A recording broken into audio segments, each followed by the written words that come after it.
আসসালামু আলাইকুম। আমন্ত্রণ সংবাদপত্র ও সংবাদ মাধ্যমগুলোর শীর্ষ সংবাদ নিয়ে বিশ্লেষণধর্মী অনুষ্ঠান ফ্রন্ট পেজে আপনাদের সাথে আছি আমি বেনজির আহমেদ। আজকে অতিথি হিসেবে আমাদের সাথে আছেন মনোয়ার হোসেন, সিনিয়র সাংবাদিক। আপনাকে স্বাগতম। ধন্যবাদ। দর্শক, মূল অনুষ্ঠানে যাবার আগে আমরা দেখে নেব আজকের বিভিন্ন পত্রিকার সংবাদ শিরোনাম। দৈনিক প্রথম আলো, করমুক্ত আয়সীমা আরও বাড়ল, ব্যাংক হিসাবে টিআইএন নয়। বাজেটে সংশোধনী, প্রধানমন্ত্রীর কর ছাড় সহ বেশ কিছু প্রস্তাব তুলে ধরেন অর্থমন্ত্রী, তা গ্রহণ করেন এবং সংশোধনী সহ অর্থ বিল পাশ হয়।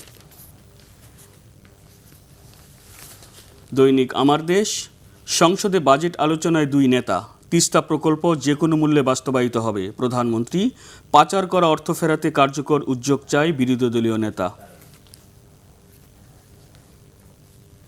দৈনিক ইত্তেফাক, সংসদে অর্থ বিল পাশ, বাড়ল করমুক্ত আয়সীমা, কালো টাকা সাদা করার সুযোগ বাদ, একীভূত 5 ব্যাংকের আমানতকারীদের টাকা ধাপে ধাপে ফেরত দেওয়া হবে।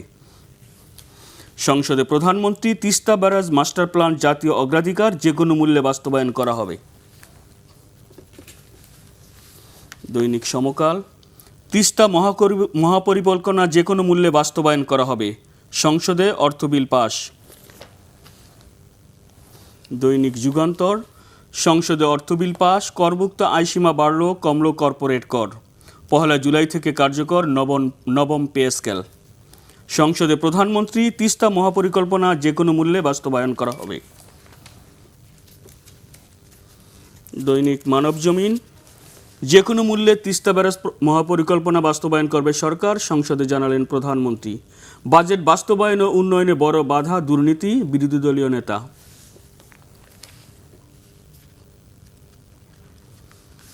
দৈনিক কালের কণ্ঠ, প্রধানমন্ত্রী, যে কোনো মূল্যে তিস্তা ব্যারেজ বাস্তবায়ন, সারা দেশে মাধ্যমিক বিদ্যালয়ে বৃক্ষরোপণ কর্মসূচির উদ্বোধন, কর ছাড় দিয়ে অর্থ বিল পাশ। দৈনিক কালবেলা, ভুয়া রশিদে রাজস্ব হাওয়া, মসজিদের টাকা ও সাবাড়। দৈনিক ইনকিলাব, লোডশেডিংয়ে বাড়ছে ক্ষোভ, গুরুত্বপূর্ণ কয়েকটি সংশোধনী সহ অর্থ বিল 2026 পাস, তিস্তা প্রকল্প নিয়ে ভারতের উদ্বেগের জবাব দিল চীন, যে কোনো মূল্যে তিস্তা ব্যারেজ মহাপরিকল্পনা বাস্তবায়ন করবে সরকার, সংসদে প্রধানমন্ত্রী।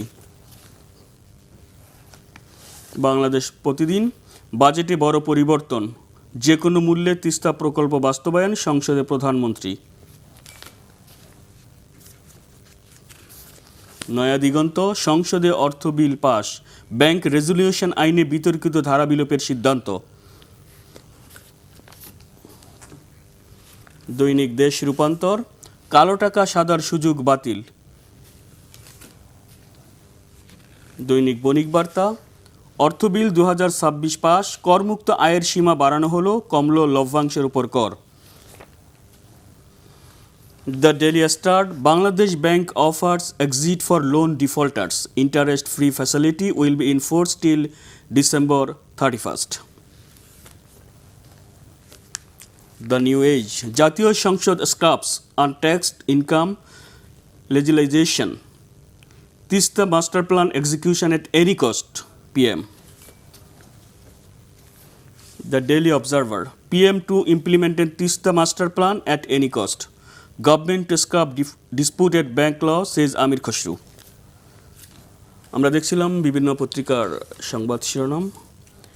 তিস্তা প্রকল্প নিয়ে আমরা যেটা আপনি বলছি, গতকাল প্রধানমন্ত্রী সংসদে কিন্তু একেবারেই বলছে অ্যাট এনি কস্ট, যে কোনো মূল্যে তিস্তা মহাপরিকল্পনা বাস্তবায়ন করা হবে। আমরা দেখেছি এই তিস্তা নিয়ে ব্যাপক আলোচনাও চলছে।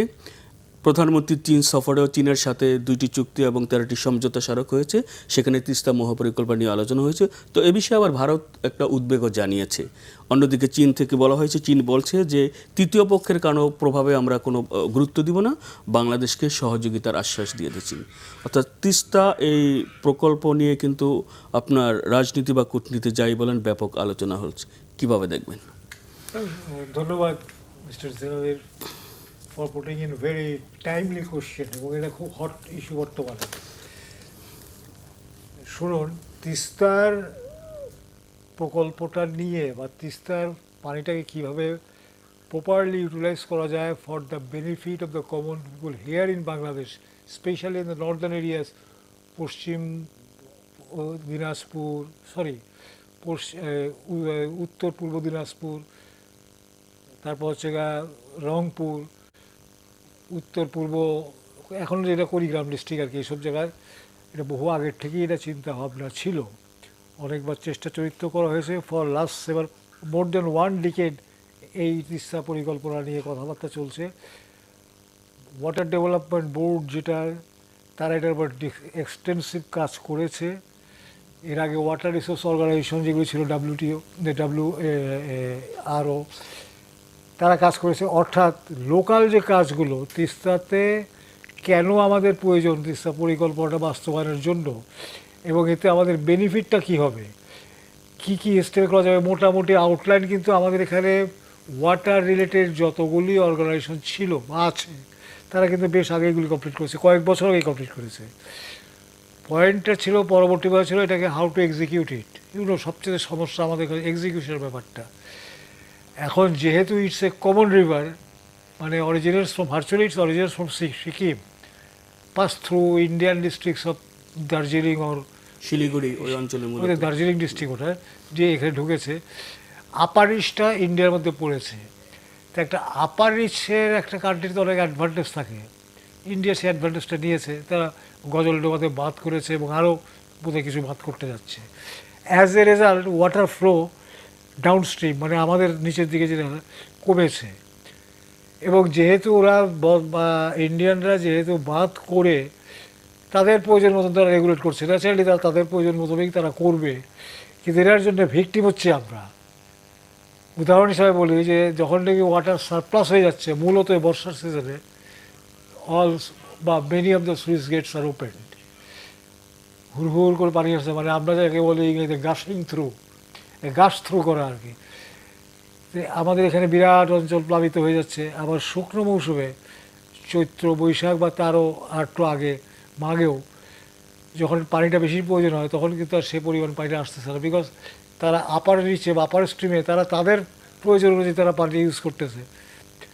তো এই একটা ব্যাপার আছে কি, এইটাকে টু কোপ উইথ দিস সিচুয়েশন বাংলাদেশ শেষ পর্যন্ত বাংলাদেশ গভর্নমেন্টে বা আমাদের গভর্নমেন্টের সিদ্ধান্ত হয়েছে যে আমরা আমাদের নিজস্ব নিজস্ব প্রয়োজনের পেরিমিটারের মধ্যে আমরা আগাবো, মানে বুঝতে যাব। এটা করতে যে হয়তো এখানে বাংলাদেশে কিছু নতুন বাঁধ বা ডাইক বা ইত্যাদি ইত্যাদি কিছু করতে হতে পারে, স্ট্রাকচার করতে হতে পারে। এটার জন্যে সঙ্গত কারণেই ওই যে আপনি বলছেন যে ইন্ডিয়ানরা উদ্বেগ প্রকাশ করছে। এখন অপ্রিয় হলেও সত্য কথা, এটা তো আর এখন শুধুমাত্র একটা ইকোনমিক প্রোগ্রাম না, এটা এখন পলিটিক্যাল প্রিন্স পেয়ে গেছে। এখন তাদের অসুবিধার কথা বা তারা অ্যাপ্রিহেন্ড করতেই পারে কমন রিভার, কিন্তু এটাও দেখতে হবে এতে যে তারাই তো আগে জিনিসটা করেছে, স্ট্রাকচার তো তারাই আগে করেছে। Not keeping in mind the interest of the country, the lower side, that is lower riparian country হিসাবে তো আমাদের ইন্টারেস্ট বা বাংলাদেশের ইন্টারেস্টকে তারা কগনিজেন্সে নেয় নাই, না নিয়ে they went ahead with their own programme. তাই তো তাদের এই প্রোগ্রাম নেওয়ার কারণে এখন বাংলাদেশে কি হবে কি না হবে সেটা কি তারা বিবেচনা করেছে? তা তো করেনি। না করার কারণে বাংলাদেশ এখন নিজস্ব প্রোগ্রাম নিয়ে এগোতে হচ্ছে। এখন it's expensive, very vast expensive project, এটা অনেক টাকা পয়সা, এবার সময়ের ব্যাপার, এটা মাল্টিপারপাস প্রজেক্ট, এটা সময়ের ব্যাপার। এখন আছে বাংলাদেশের একার পক্ষে টেকনিক্যাল কিছু ব্যাপার আছে যেগুলি বাংলাদেশের একার পক্ষে ম্যানেজ করা বা অ্যারেঞ্জ করা সম্ভবপর হবে না, বাস্তব কথা। কাজে বাংলাদেশকে সহযোগিতা নিতে হচ্ছে। And it was China who came forward, ঠিক আছে, তাদের সেই টেকনিক্যাল এক্সপার্টিস আছে, ফিনান্স আছে, এবং আমাদের খুব কাছে, তারা এই অঞ্চলটা সম্বন্ধে তারা ভালো জানে, এই জন্যই তারা এগিয়েছে এবং বাংলাদেশেও তারা এগ্রি করেছে। এই লাস্ট ভিজিট হলো এই 2-3 দিনের আগে ভিজিট, আমাদের এখান থেকে প্রাইম মিনিস্টার গিয়েছিলেন চায়নাতে। আসার পরে তো উনি তো গতকালকে স্টেটমেন্ট দিয়েছেন পার্লামেন্টে যে অ্যাট এনি কস্ট তিস্তা হবে, তিস্তা প্রজেক্ট বাস্তবায়ন করা হবে। তার মানে হি গট দ্যাট অ্যাসিউরেন্স যে ইউ গো হেড, যা প্রয়োজন টেকনিক্যাল অ্যাসিস্ট্যান্স বা ফিনান্সিয়াল অ্যাসিস্ট্যান্স যা দরকার সেটা অ্যারেঞ্জ হবে। এই জন্যই তো উনি কথাটা বলেছেন, এবং এটা এই গেল একটা সাইড। তো it will go a long way in the development of the economy of that area. তবে আমরা দেখেছি যে আপনার বিশেষ করে 5 আগস্ট পরবর্তী ভারতের সাথে আমাদের যে সম্পর্কটা, আপনার যেটা একটা দূরত্ব তৈরি হয়েছিল, সেটা নতুন গভর্নমেন্ট আসার পরে আবার শিথিল হয়েছিল। কিন্তু হঠাৎ করে আবার এই তিস্তা নিয়ে দুই দেশের বিশেষ করে আবার সম্পর্ক, দ্বিপক্ষীয় সম্পর্কে কি নেতিবাচক প্রভাব পড়বে কিনা, কীভাবে দেখছেন? শোনেন, এটা এখানে আমাদের দুই দেশের মধ্যে ফার্স্ট অফ অল আবার we're neighbouring countries, border common. আমাদের এখানে একটা কিছু হলে পরে তাদের একটা ইফেক্ট তো ওখানে হতে পারে, ওদের ওখানে কিছু হলে পরে আমাদের ওখানে একটা এফেক্ট হয়, প্রমাণিত। এখন যার অসুবিধা হয় সে প্রোটেস্ট করে বা অবজেকশন জানায় বা তারা সরকারি চ্যানেল দ্বারা জানায় তাদের বক্তব্যগুলো এখানে কি। একটা উদাহরণ আপনাকে দিই, আমাদের কর্ণফুলীর প্রজেক্ট যখন হলো, আমরা তখন ছাত্র, এই যে চিটাগাঙে কর্ণফুলী যখন টানেল, তো কর্ণফুলীতে যখন ড্যামটা দেওয়া হলো, মাঠটা দেওয়া হলো, ন্যাচারাল ড্যাম হলে পানিতে বহুত চলে যায়। ওটা এখন যে ইন্ডিয়ার বর্তমানে স্টেট মিজোরাম, ওখানে অনেকগুলি জায়গার মধ্যে কিন্তু পানি চলে গিয়েছিল। এটা কিন্তু তখন আইয়ুব খান ছিল ক্ষমতায়, তো ওরা কিন্তু ইন্ডিয়ানরা কিন্তু ছাড়েনি, তারা কিন্তু তাদের প্রোটেস্ট যা কিছু করার অবজেকশন সবই কিন্তু পাকিস্তান গভর্নমেন্টকে দিয়েছিল তখন। আমার মনে আছে that time Ayub Khan was in পাওয়ার। তো এই তারা করেছে, অর্থাৎ যার অসুবিধা সে তো বলবেই। তাদের ওখানে আদৌ কতখানি হয়েছে কিনা সেটা আমার জানা দরকার। ওখানে লোকজন এই এরিয়া ডেন্স ফরেস্ট এরিয়া খুব একটা ইফেক্টেড হয়েছে, ইকোনমিতে খুব একটা ইফেক্ট হয়েছে বলে মনে হয় না, কিন্তু তারা করেছে। আমার পয়েন্টটা হচ্ছে তারা তাদের অসুবিধা বা এই পানি গতি যাওয়ার কারণে তারা করেছে ওটা। আমরাও তো সেটা করতে হবে আমাদেরকেও, আমাদের প্রয়োজনীয়। এখন আমরা কতখানি ছাড় দেব, ছাড়ের প্রশ্ন তো এখানে আসছে না, বিকজ এখানে life and death question of the people living in that area. তাদের জীবন মরণের প্রশ্ন, তারা যাবে কোথায়? এখন এই জিনিসটা নিয়ে অল থ্রু এখানে ইন্ডিয়ার একটা উৎসাহ ইন্টারেস্ট ছিল যে তারা এই প্রজেক্টটা করবে। এটা নিয়ে প্রায় গত 15 বছর ধরে, 10-15 বছর ধরে আলাপ আলোচনা কতটুকু হয়েছে আমরা তেমন কোনো খবর পাই নাই, বা গত 10-15 বছর ধরে আমরা শুনছি যে ইন্ডিয়া এটা করবে বা ইন্ডিয়া করতে চায় ইন কোলাবোরেশন উইথ বাংলাদেশ, কিন্তু আজ পর্যন্ত কোনো প্রোগ্রেস নাই। আপনি কি একটা জিনিস এইভাবে বছরের পর বছর ফেলে রাখতে পারেন? আপনি ক্যান ইউ ডু দ্যাট? কোনো পিপুলস গভর্নমেন্ট এটা করতে পারবে না, করা উচিত না, করেও না। এই জন্যে এদিক দিয়ে বলছি যে গতকালকে যে প্রাইম মিনিস্টার সাহেব যে বক্তৃতাটা দিলেন পার্লামেন্টে, এটা খুব সিগনিফিক্যান্ট। তবে চীনের সহযোগিতায় ভারত বিষয়টি বিশেষ করে তাদের নিরাপত্তার হুমকি হিসেবে দেখছে, বিশেষ করে দার্জিলিং, শিলিগুড়ির উত্তর পূর্বাঞ্চলীয় রাজ্যগুলো চিকেন নেক যেটা আছে আপনার, সেখানে চীনের সহযোগিতার কারণে ইন্ডিয়া মনে করছে যে তাদের নিরাপত্তা হুমকিত হতে পারে, এর জন্য তাকে এটার বিরোধিতা করছে কিনা। এটা একটা ব্যাখ্যা দেওয়া হচ্ছে ওই তরফ থেকে, নয়াদিল্লির তরফ থেকে এই ব্যাখ্যাটা দেওয়া হচ্ছে, এবং আমাদের এখানেও কোনো কোনো মহল সেই ব্যাখ্যাটা গ্রহণ করছে যে হ্যাঁ এটা কিন্তু তাদের ব্যাখ্যা, কিন্তু আমাদের এখানে কোনো কোনো মহল এটাই গ্রহণ করছে। আমি আর বলতে চাচ্ছি না, কমেন্ট করতে চাচ্ছি না, ব্যাখ্যাটা কিন্তু তাদের। পয়েন্ট ইজ দিস, ইন্ডিয়ার সাথে চায়নার কমন বর্ডার আছে, ডিসপিউটেড এরিয়া কিন্তু কমন বর্ডার আছে। এদিকে অরুণাচলে আছে, ওদিকে কাশ্মীরে, ওদিকে ইন্ডিয়ার হিমাচল প্রদেশের ওদিকে আছে কমন বর্ডার। সেখানে যদি তাদের কোনো কনফ্লিক্ট বা কনফিউশন না হয়, তাহলে পরে তাদের যদি কী বলা হয় সিকিউরিটি থ্রেট বা কনসার্ন যদি না হয়, তাহলে এখানে সিকিউরিটি আসে কী করে? সিম্পল লজিক, সিম্পল, আমার মতন উল্লুক তাই বোঝে আর কি। এক আর 2 নম্বর কথা হচ্ছে যে এখন সে for example Mongla port development আর ইমপ্রুভমেন্ট অফ মংলা পোর্টের ব্যাপারটা যে প্রজেক্টটা, এটা চাইনিজরা করবে, এটা ফাইনালাইজ হয়ে গেছে। এখন গতকালকে পরশু দিনে আমরা যে ওখানকার যে পত্রপত্রিকা যেটা আমরা দেখলাম, দেয়ার মিডিয়া দে এক্সপ্রেস কনসার্ন যে কলকাতার এত কাছে চলে আসতেছে, তো এই কাজ করলে তো আপনি কিছুই করতে পারবেন না। কোন দেশটা ওরা বলেছে কথা যে 180 কিলোমিটার না কত metre distance from Bangla to Kolkata, হ্যাঁ, তো এটা করলে কলকাতা এফেক্টেড। তাহলে আপনি কিছু করবেন না, ওয়েল অ্যান্ড গুড, আমরা কিছু করবো না, তোমরা করো, তোমরা আমাদেরকে যাই দিবা তাই করবো। এটাই যদি অ্যাটিটিউড হয়, মতলব হয়, সরি ফর মাই ল্যাঙ্গুয়েজ, মতলব যদি হয়, তা আপনি করবেন কি? আপনাকে তো ইন ইউর ওন ওয়ে যেতে হবে। এবারে ইন্ডিপেন্ডেন্ট সোভারেন কান্ট্রি, আপনার নিজের একটা আইডেন্টিটি আছে। প্রধানমন্ত্রীও কিন্তু বলেছেন সবার আগে বাংলাদেশ। অবশ্যই আমার দেশকে আপনার নিজের একটা আইডেন্টিটি আছে, গ্লোবালি আপনার আইডেন্টিটি আপনাকে স্ট্যাবলিশ করতে হবে। স্ট্যাবলিশ না করলেও আপনাকে দিতে হবে যে দিস ইজ মাই আইডেন্টিটি। আপনার আইডেন্টিটি কোনো কাজ যদি আপনি করতে না পারেন, তাহলে পরে আমার এখানে গভর্নমেন্ট থাকারই প্রয়োজনটা কি? সরি, আমি একটু কথা বলতে একটু এক্সট্রিম বলে ফেললাম। আপনার পিপুলস কনসার্ন যেখানে, পিপুলস ইন্ডিয়াতে আপনাকে করতে হবে এটা, তাই না? আর মংলার ব্যাপারটা যেটা বলছে সেটাতে ইম্প্যাক্টও অনেক দূর হবেই, স্বাভাবিকভাবেই হবে। কেননা বে অফ বেঙ্গলের মংলার আমি ইতিহাস বলবো না, ওটাও কিন্তু বিল্ড করেছিল পাকিস্তানি আমলে। ওখানকার তখনকার চিফ ছিল মিস্টার এক মাদ্রাজি ভদ্রলোক, নেভির, কি পিকিউলিয়ার নাম, মিস্টার ভুম্বল তার নাম আর কি। এনিহাও করেছে, এবং সেখানে আপনার ওখানে যেতে হলে বে অফ বেঙ্গলে পড়লে যেতে হবে। বে অফ বেঙ্গলে যে আমাদের যে ইকোনমিক জোন আছে, ইকোনমিক জোনটা আমরা এক্সপ্লয়েট করার আরও সুযোগ হবে আমাদের তরফ থেকে, অনেক সুযোগ আছে। তা আপনার প্রতিটা সুযোগকে যদি আপনি কাজে লাগাতে না পারেন ইফেক্টিভলি এবং চেষ্টা না করেন, বাধা আসবে। ইন্টারেস্ট কনফ্লিক্ট, মানে কনফ্লিক্ট করুক আর না করুক, ইন্টারেস্ট গ্রুপের সাথে আপনার একটা বাধা আসবে। তা আপনাকে অ্যাকসেপ্ট করে নিতেই হবে যে ঠিক আছে, come what may, I will go head with my own programme. জনগণের স্বার্থকে প্রাধান্য দিতে হবে। রাইট, আপনি দেশের স্বার্থকে আপনি কম্প্রোমাইজ করবেন। সেরকম যদি সিচুয়েশন হয় যে না তোমাদের কিছু ছাড়তে হবে, আমাদের কিছু ছাড়তে, ওকে, দ্যাট ক্যান বি নেগোশিয়েবল। আলোচনার ভিত্তিতে করো যে তোমাদের এইটুকু ছাড়তে হবে, আমাদের এইটুকু ছাড়তে হবে।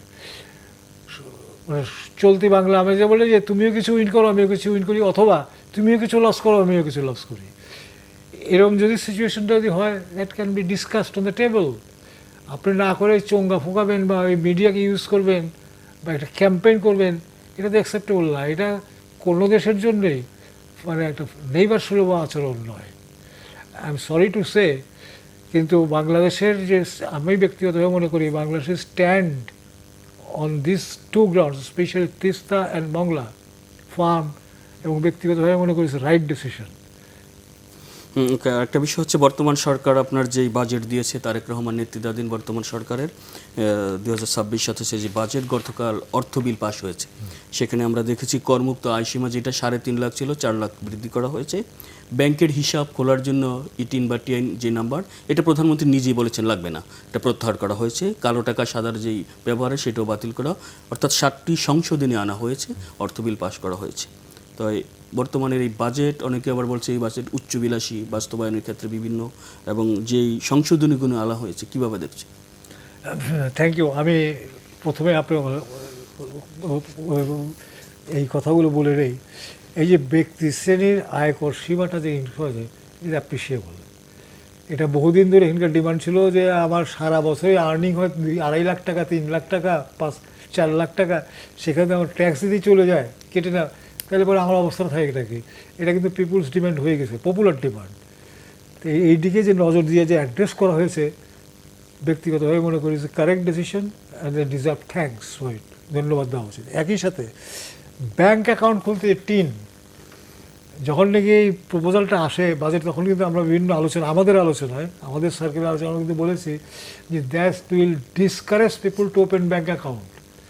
কেন টিন বের করা, যদি যাই বলুক, অনেক শক্ত ঠিক না, ভেজালের কাজ, মানে বিভিন্ন রকম এসে। আর আপনি টিন করলে আপনার এনবিআর হাতে জিনিসটা চলে যায়, এনবিআর টিন তো ইস্যু করবে এনবিআর, এবং ওই অফিসের রেপুটেশন খুব একটা ভালো না। আমি আর ফার্দার ডিটেলসে যেতে যাচ্ছি না। ওই রেপুটেশন ঠিক করতে পারে নাই, কবে ঠিক হবে জানি না। যে পিপুল অ্যাপ্রোচ করলো পেয়ে গেলাম, ব্যাপারটা তা না। একটা টিন ইস্যু করবে, অমুক কত, তো অমুক কত, অমুক আর্নি কত, আপনার কী আছে না আছে, এইসব ডিটেলস দেবে, তথ্য দেবে কে? কেউ দিতে যাবে না। কারণ সেক্ষেত্রে তাদের অপশনটা পরিষ্কার যে ব্যাঙ্ক অ্যাকাউন্ট করবোই না। তো এতে যদি ব্যাঙ্ক অ্যাকাউন্ট না করে, তাহলে আমরা যে ব্যাংকিং অ্যাক্টিভিটিসের মধ্যে ম্যাস পিপুলকে, বিরাট সংখ্যাগুলো আমরা নিয়ে আসতে যাচ্ছি ভেতরে, সেটা তো বাধাগ্রস্ত হয়ে যাচ্ছে, সেটা তো তাহলে হবে না, তাই না? কাজেই 3টা অ্যাকাউন্ট বাতিল করে দিয়ে প্রয়োজনটা বন্ধ করে দিয়ে খুব ভালো কাজ করেছে, এটা অ্যাপ্রিসিয়েবল, নো ডাউট। তারপর আপনি আছে যে কালো টাকা সাদা করা, এটা নিয়ে তো বহু বছর ধরে, ইটস গুড, এটা নিয়ে বেশি কিছু বলতে চাচ্ছি না, ইটস গুড এক কথায়। আর একটা যেটা হচ্ছে যে অর্থমন্ত্রী যে ব্যাংক রেজলিউশন অ্যাক্ট বা ল, এটার একটা ধারা সম্ভবত ওটা 18 ক দ্বারা 18 ক ধারা, এই ধারাটা যে বাতিল করেছে, এটা আমি ব্যক্তিগতভাবে মনে করি যে ভবিষ্যতে এটার ইম্প্যাক্টটা ভালো হবে। বিকজ এইখানে আপনার ওই যারা লোন ডিফল্টার বা যারা ব্যাংকিং মানে করাপশন ইন ব্যাংকিংয়ের মধ্যে বা যারা জড়িত বা এই সিস্টেমটা করাপশনটা অনেক কার্ভড হয়ে যাবে বলে আমরা মনে করছি আর কি। এখন এটা আমাদের এই এক্সপেকটেশনটা ফুলফিল হোক, এটা আমরা যাচ্ছি, কেন এই সেক্টরটা এরকমভাবে নষ্ট হয়ে গেছে যে আপনার পিপুলস কনফিডেন্সের ব্যাংকে আনা খুব ডিফিকাল্ট হয়ে যাচ্ছে। যে কেউ এনি ব্যাংকার, আমি তো আর ব্যাংকার নই, কিন্তু যে কোনো ব্যাংকারকে আপনি জিজ্ঞাসা করেন, প্রাইভেটলি জিজ্ঞাসা করবেন, আলাপ আলোচনা, যে ভাই সত্যি করে বলেন তো, বলে যে ভাই পিপুলের বা ডিপোজিটার্স কনফিডেন্স তো ব্যাংক এত কমে গেছে, আমরা কী করবো। কিন্তু ওপেনলি বলবেন না কথা, ওপেনলি তার তো বিজনেস লস হবে, তার তো আরও অসুবিধা হবে। এগুলো প্রাইভেট রিলেশনসের কথা, আমি আপনাকে প্রাইভেট রিলেশনসের উপরেই কথাগুলি বলছি আর কি। এটা আর আপনার আর একটা ব্যাপার আপনি যে পয়েন্টটা উঠালেন যে সার্বিকভাবে যে অ্যালোকেশন, এডুকেশন সেক্টরে অ্যালোকেশন বৃদ্ধি করেছে, এটা অ্যাপ্রিসিয়েবল, আমরা প্রশংসা করি এটার। এটা আরও বাড়ানো উচিত। ও অ্যানাউন্সমেন্ট এসছে সম্ভবত আগামী 4 বা 5 বছরে 5% অফ জিডিপি চলে আসবে। গুড। আমরা এখানে পয়েন্ট বলবো যে ভাই এই যে অ্যালোকেশনটা দিচ্ছেন, এটা যেন প্রপারলি ইউটিলাইজড হয়, দুর্নীতির মাধ্যমে এটা যেন মানুষের পকেটে যেন না যায়। কেন এটা অস্বীকার করলে চলবে না যে এখানে এডুকেশন সেক্টরের, আমি অফিসের নাম বলতে চাই যে আমাদের প্রেস ক্লাবের পাশে যে অফিসটা ডিপিআইও ছিল আগে, শিক্ষা ভবন, কার্জন হলের উল্টো দিকে, ওই এদিকে যাচ্ছে, আগে ছিল DP, director of public instruction. ওখানে অফিসটা এখন নাম বলতে হয় এডুকেশন ডাইরেক্টরেট বোধ হয় এখন। জায়গাটা ভালো না। যে বা যারা যায়, মফস্বল থেকে যে টিচাররা আসে, তাদের কাছ থেকে শুনি তো যে আপনার কোনো কাজই হয় না।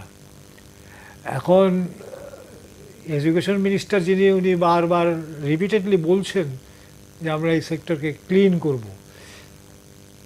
তার রেপুটেশন ভালো, অ্যাজ এ মিনিস্টার তার কিন্তু রেপুটেশন, উনি চেষ্টা করে যাচ্ছে। এখন let us wait for the result. আমি চেষ্টা করা এক জিনিস, আর রেজাল্টটা পাওয়া কিন্তু আর এক জিনিস। কিন্তু ওইখানেও তো সিন্ডিকেট আছে, কিন্তু ওই জন্যই তো বললাম, আমি তো কিসব বলেছিলাম যে আপনাকে যে রেপুটেশনটা ভালো না। আমি আর ব্যাখ্যা দিতে যাচ্ছি না আর, কারণ এখানে আপনার পাবলিক মাস কমিউনিকেশনে সুযোগও নাই এরকম করে দেওয়ার এই জিনিসটা। এটা আর যেটা আর একটা বরাদ্দ বৃদ্ধি করা উচিত, বর্তমানে যা আছে তার চেয়ে অনেক বেশি, হচ্ছে হেলথে। এবং হেলথও একই অবস্থা, শুধুমাত্র বরাদ্দ বৃদ্ধি করলেই চলবে না, প্রপারলি মনিটরিং করতে হবে, প্রপার ইউটিলাইজেশনটা খেয়াল করতে হবে, ইমপ্লিমেন্টেশনটা খেয়াল করতে হবে।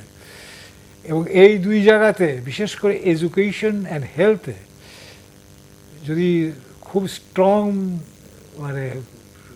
ভাবে নজর যদি না দেওয়া হয়, মূল দুইটা সেকশন, কাজে এখানে আপনার অ্যাজ এ নেশন বা নেশনস ডেভেলপমেন্টটা থোয়াটেড হবে। প্রয়োজনে খুব হার্ড হতে হবে, স্ট্রিক্ট হতে হবে এসব জায়গাতে, নো মার্সি।